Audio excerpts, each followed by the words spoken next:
last part. So the first part was talking about like, oh, ability wise, like Fire Nation isn't like Firebending isn't the strongest.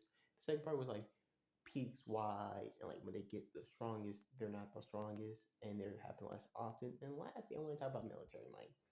Um, they pretty much also have them beat.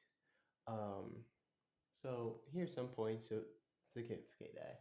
One, like I mentioned in my last video, they attacked the aerodromats when Sojin Comet came through, which implies like, and also given how much they lost during that fight, like it was a very significant loss to the point where you can argue otherwise. There were definitely other points like, oh, we can also just wait until we get stronger again to do it.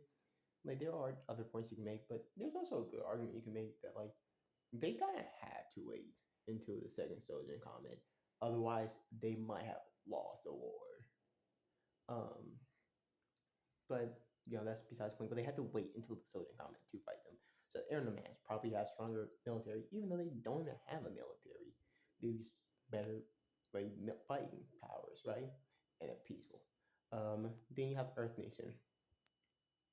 Like yeah, the Earth Nation did have spies and whatnot, but like you also gotta keep in mind the Earth Nation was able to put up with them.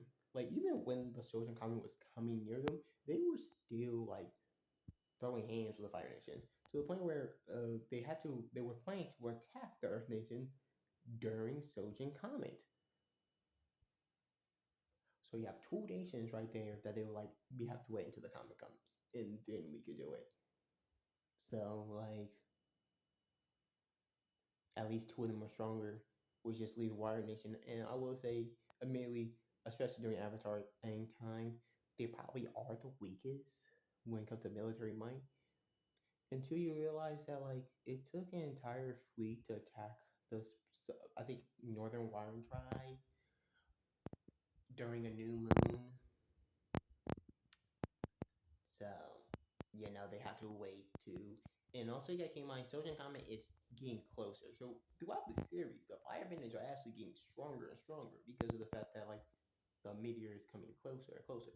So, like, we know that it's a decent bit away. Like, he has summer still, and it's, like, towards the beginning of summer. So, they're not the strongest as they would be later in the series, but, like, they're still getting stronger. So like if the Fire Nation isn't the weakest, it's the Water Nation, and then Fire after them. But like Fire Nation isn't that strong.